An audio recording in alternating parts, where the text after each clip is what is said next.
Good day guys and welcome back to Coniferia, where things are generally looking pretty good. Except we've got a pretty massive problem that I have kind of just ignored and haven't thought too much about, but I think it's time we start tackling it. And it's pretty much a problem of demographics, because an ever increasing percentage of the population of Coniferia is actually retiring. All the while employers are screaming for initiatives to increase the workforce. So we need to build new residential areas that are more fit for young people that wish to establish a family. Which is why in today's episode we'll be expanding the capital city of Port Douglas westwards. We'll be building a new neighborhood fully covered with amenities such as a childcare facility, an elementary school, a high school, a small commercial center to cover daily needs, as well as a big expansion to the existing tram network so that we ensure some good public transportation coverage. And of course, if you enjoy my content and want to help out, hit the like button and subscribe for future videos. Many thanks. Oh, and if you're wondering about the state of Coniferia International Airport, which up until now has been broken, don't worry, I've fixed it, so lots of planes now. So what do I actually mean about bad demographics? Well, if we take a look here at the info panel from the entire region, we see that out of a total population that is slowly nearing 41,000, we've got just about 15,000 seniors, which is like, I don't know, 37 or 38% or something like that. And that's a very, very high amount. Now the issue here is, of course, that when people retire and become classified as seniors in the game, then they leave the active workforce. And we're also seeing the effects of this throughout the region. Lots of employers are struggling to actually fill positions, so we've got to fix it. But something I'd like to prepare first is actually some building themes using this district style edits mod, because I think that if we're to achieve really big expansion, at least with single family houses, we're gonna need to be able to zone. And I know you guys might be surprised to hear that coming from me, but I've been toying around with some mods for a few days, and I think I can achieve an okay result through zoning, and then we can always just drop in and manually hand place for certain areas where that's a better fit.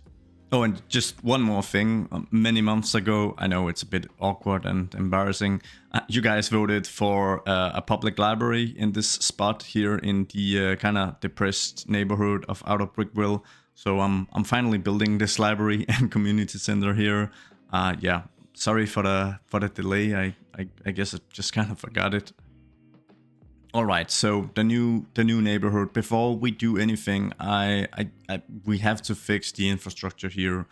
I've had this kind of mental barrier for the longest time, and I think the highway has kind of been the physical manifestation of that barrier. So I haven't developed anything in the western part of Port Douglas. I haven't been expanding the city out this way for the longest time.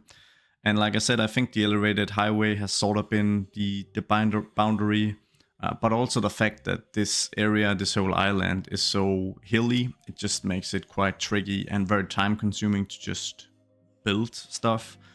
But this time we're finally kind of going beyond this elevated highway, as you can see, and starting to lay out the road network that we'll need to expand this way. Also, I made sure to convert this main intersection here to a roundabout, because we are going to add tram coverage to this new neighborhood. So we're gonna have to get some trams through here, and with all the intersecting roads, I just thought a roundabout would probably be a more efficient solution. And especially when we add the tram tracks, as obviously it's gonna be a little easier to draw the tram network through the actual roundabout. We had an additional off-ramp from the elevated highway here, just to make it a little easier to enter this town, or not town, this neighborhood, of course.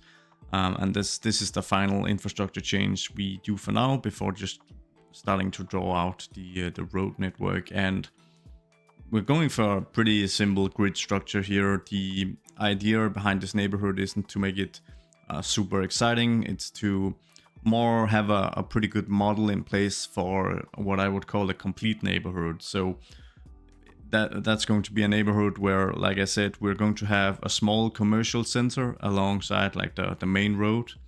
And that's going to cover most of the basic needs for shopping and goods from the residents. And then we're going to have a few mixed density levels actually of residential. So instead of just going full detached single family houses, which might be the most ideal for younger families wishing to establish families and have kids, we're also going to have some medium density towers, because one thing is creating a neighborhood that is fit for young families that, like I said, want to have children. Another thing entirely is that the demographic issue is pressing right now. So at the same time, we also need to provide a substantial amount of new housing to just get people to move in. Not necessarily people that wish to establish families, but just young graduates that are, you know, they want to enter into the workforce. So that's why we're gonna have many different densities here, some apartment towers as well.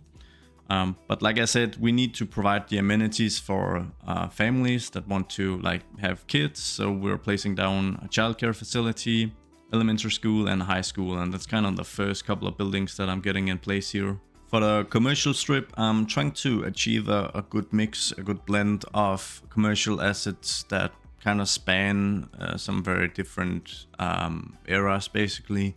A mix of some older brick and mortar buildings, and then some that are obviously more new. Maybe they will build on top of what used to be parking lots, and then way back there used to be like an older building maybe.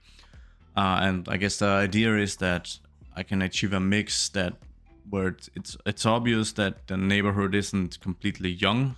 There's been a commercial core, here for quite a long time, but there's been, times of ups and downs, and recently newer developments is kind of the best representation of showing that this is an up and coming area, because it is relatively close to downtown. It's a little more affordable given its closeness to the highway, and it's where you want to move as a younger family if you can't afford something more expensive, or alternatively if you don't really wanna sit too tight with your mortgage and have some economic freedom as well. This would be a good place due to just overall lower cost of living. So for the high school, the plan is to just do very, very simple detailing. And that's like the overall mantra for this entire neighborhood. Now, I know I've said this many times before, but I'm really working to you get more out of less. So, clever use of a few decals, lots of trees, maybe a few parking lot assets, and hopefully that's, call that a wrap instead of going too crazy in the details. Because there is the issue of scale. The more detail you add to each and every block you develop, obviously just expanding the city, adding the population, trying to actually do stuff such as fixing a demographic crisis like we're trying to do here. All that is just going to take that much more time if the average detail level is just continued throughout and is high throughout. So that's not the goal here, because this is, it's a neighborhood on the fringe of the city. It's not going to be something we're going to look at a ton really up close. So there's just no idea in having it super detailed. It's just gonna take too much time. I'm adding the first of a couple of apartment complexes, medium density residential, of course. And this addition serves multiple purposes. So first up, just from an aesthetic point of view, it breaks with the endless sea of single family housing that you can very easily end up just creating. It also helps to, signify the point I made earlier with the more modern commercial assets. It helps to showcase that this is an area where, the population density isn't super low. People actually want to live here. And it also, of course, helps fix an actual functional issue, which is that we also need this area to, at least contain a couple of thousand housing units to bringing to bring in the younger workforce that needs to enter the job market and help grow the economy. And as with other areas, detailing is kept to a minimum. Spend a little more time working on the parking lots, because that's a very visual aspect. That's something you're gonna see when you look at this apartment complex. But other than that, we're just using very simple paths and just a ton of trees and bushes to really just not just cover it up, but also to make it fit within the theme of Coniferia, which you guys probably know by now. As a region, it's just overgrown. It's a very lush green setting, so that's pretty much represented in every single development where there's open space throughout the city. As we expand the road network, especially these suburban streets that are primarily going to be lined with detached housing, we start to move up the hills and mountains here of the main island. And as we move up the mountains and further away from the small commercial center that we've already established, I'm gonna make the roads a little more bendy and curvy in an attempt to just try and respect the geographical features of where you're building. I feel that to just maintain a strict street grid as we move into very hilly terrain, it always ends up looking a little odd, and it obviously also looks like there's been absolutely no respect for the topography and the issues in building a full grid up here. We also start hand placing some houses, primarily up here, because if you remember the district theme I created a little early on in this episode, I think I called it narrow something, and it's basically for 2 tiles wide houses that are pretty close together. While as we move up the hills here, this area is probably a little more desirable. We are further away from the highway, and of course, as we start climbing in height, the views of the city and the ocean and the straits just becomes better and better. So I'm not gonna zone this stuff up here for these narrow homes. Instead, I'm going to manually place down some homes that are a little nicer, a little more desirable. And of course, in the theme of just having it all be lush and green and tons of trees, I'm going to line up many of these suburban roads with these beautiful, massive trees. I don't remember the name, but they're just a perfect fit for Coniferia. And this is just a small detail that I really love about suburbs in many places in, for instance, the United States. How they've managed to, prioritize planting trees that will eventually grow into these beautiful massive trees that is gonna line the streets. They of course have the function of providing shade, which is nice, but they are also very aesthetically pleasing. So I'm placing these throughout.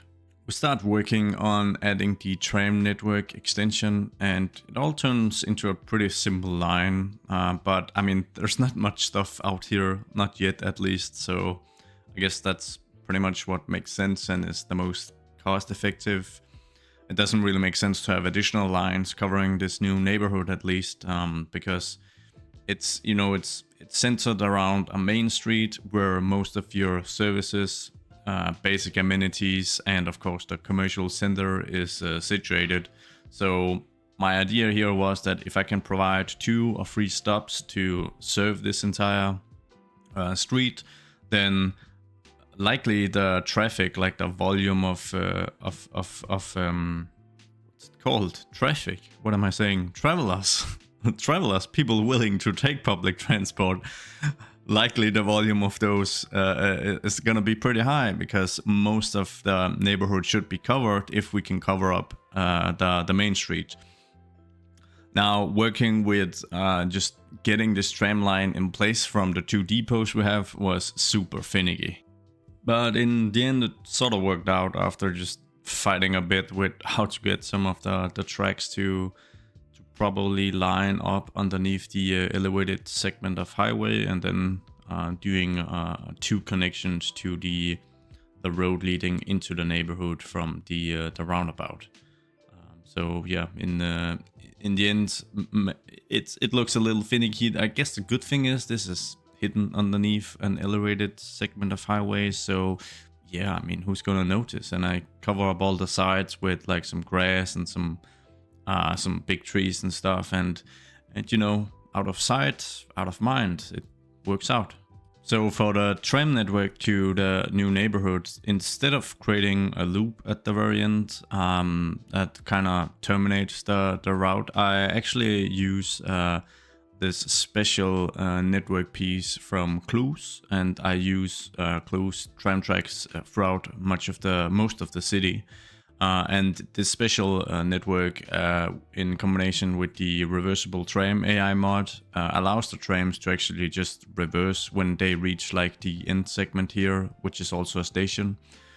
So yeah, this is a super cool asset and mod combination to just make something a little more unique. And of course, it also frees up the necessity of having, you know, the extra space being used to create a tram loop.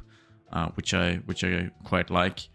Also for the tram tracks used throughout the main street here, that's also an asset from a network piece from Clues, and it's basically just a tram tracks that run, you know, alongside the cars, and it's a two-laner in both directions, and then you've got parking on either side. So if you imagine the most basic road available in the game, it's basically that one, but just with a nicer skin and a nicer textures, and then the tram tracks laid on top. But anyways, moving on to this medium, almost high density residential complex that we're building here, very adjacent to the elevated stretch of highway.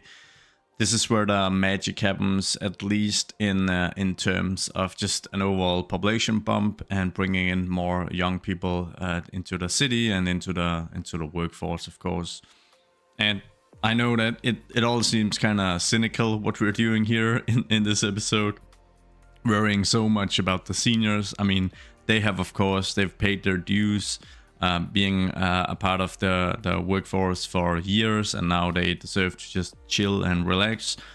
But the issue with a very quickly aging population and a birth rate that is below the replacement rate, which is I think 2.1 children per woman in most instances, it's actually a pretty serious problem in some places, because of course the region of Coniferia is expected to provide high quality services to all the seniors, and all the seniors are gonna expect high quality services because they've been working hard for many years before they could actually retire. But the issue, of course, is if the younger generations are smaller than the generations that are currently retiring, then overall there's a decrease in the, you know, percentage of people actively participating in the workforce, and these are the people whose taxes have to support all the services and care, for instance, for the seniors. So you can quickly end up with a pretty bad balance, which is going to affect tax revenue negatively. It's going to affect innovation, and it's going to potentially put a halt to economic growth in the region and the city. Because if companies are unable to hire people and have their positions being filled out by, you know, a motivated active workforce, then they might relocate to somewhere else. Now I'm talking about Coniferia here, but if you know a thing or two about demographic issues facing Western nations, you know that this is very relevant. But yeah, it's also apparently relevant here in Coniferia, so we're working to fix it. Now, enough mumbo jumbo about demographic issues. For the actual design here, as you guys can probably see, we've gone for a really simple look. Some pathway decals, some simple parking lots, and then just lots of trees and bushes to kind of just add that extra bit of detail. So yeah, once again, the whole idea here is don't spend too much time creating these areas, because if I do, I'm never gonna be able to really expand the city. Now with some medium/high density blocks done. We are back here building some lower density stuff, some single family houses, and as I mentioned earlier in the episode, as we move further up the hillside in what will eventually become mountains if we were to continue this neighborhood, generally the lots become more expensive, the lots become more desirable, you are further away from the highway, and you start to gain a view of the city. And the water and the big strait and all this good stuff. And what I'm trying to do here is just use a bit fancier houses sitting on bigger lots to kind of reflect this change in wealth levels. So we don't really have any low income stuff in this neighborhood, but we definitely have some pretty stark transitions between, you know, lower middle class all the way up to what I would say is definitely upper middle class, the people that live up here at least. And for the more, I guess you could say, cookie cutter areas, so this the more simple grids here in the center of the neighborhood, I've just used zoning and applied this new district style we created in the beginning. We're connecting up with the new tram line, which we of course have to map out with new stops. And instead of creating an entirely new line, the best solution is to basically just take the purple line and just draw it out and add these new stops. This is the line that already crosses straight through much of Port Douglas, going, you know, from the northwestern part to the southeastern part. So just expanding that and adding those extra stops. And yeah, taking a look to ensure that things are actually working and trams will leave the depots, which luckily they do. We move on to some detailing with the intersection marking tool, one of the most essential and best mods, at least for me in this game. Oh man, the memories of how we used to do this before this mod they're more nightmares than memories. The way you had to use and place each decal individually, and of course if you wanted to change anything up, things just exploded. I guess one thing to say though, and it should be pretty visible on your screen right now, is that this particular mod is the one mod that I just quickly lose any skills with if I don't use it for just like 2 weeks or something. All the rules that you have to adhere to you know, create good looking markings, they just kind of disappear out the window if I don't use it. And I don't know, I get so rusty using this mod in like no time at all, which yeah, it's a little frustrating, but I'd rather just have some markings, even random ones, than no markings. So here you go, random ones. Now the only thing left to do is just to add in a few commercial assets here on, I guess I just forgot this empty lot. But with that filled in, the last thing is really just to detail up the main street a bit. And I was kind of unsure of how to do this in an efficient manner, especially if the idea is to not add a ton of detailing. But I don't know, I didn't feel super creative, so we're going to be going with some simple decals, most just placed normally as props and a few converted into PO. And then we'll add planters and we'll add trees throughout.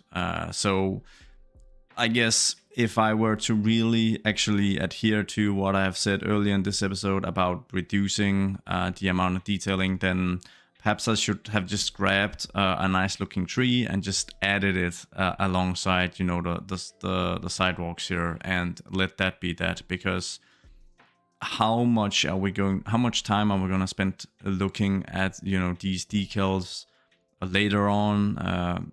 What's the actual value that they provide in like the grand scheme of things? But it's something I'm still working on. You know, I'm a sucker for adding a bit of detailing, and this is like the focal point and the main area of this episode. So I figured, okay, I'm gonna do a bit of detailing here.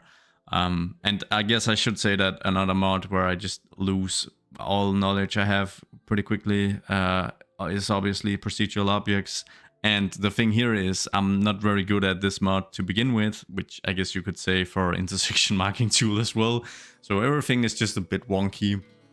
But at this point in time, I was like, nah, this is fine. Don't spend any more time. It has to be simple. You have to be able to just accept accept the detailing you do for what it is, and then just move on, so that this area will also be done. Because you can also, like I said, you can entrench yourself in too much detailing, and then it becomes like a mental barrier to set yourself a goal, such as, okay, I need to create a large new neighborhood. I need to do a big expansion of the city in some sort. You end up creating like a barrier for yourself if you know that whatever area I start creating, I'm going to heavily detail it, and 5 hours later, then I have a small, completed, but highly detailed area. But that wasn't really the goal. The goal was to have like a big, lower detail area. So yeah, enough rambling about the struggles of detailing. That is truly a first world City Skylines problem. But I guess my idea is, if I continue talking about it and tell myself enough, then at one point in time I am actually going to be able to not manually place a ton of decals and planters and trees in an area such as this, and just placing the trees. But yeah, time will tell. As a final change, I am converting this old historic skyscraper in downtown Port Douglas from an office building to a residential building. Because there used to be offices here, but with the pandemic, more and more people are working from home, and they demand the right to work from home, work remotely, and as a result, the developer, the owner of this building, has chosen to convert it into residential units instead. So a very nice change for the population.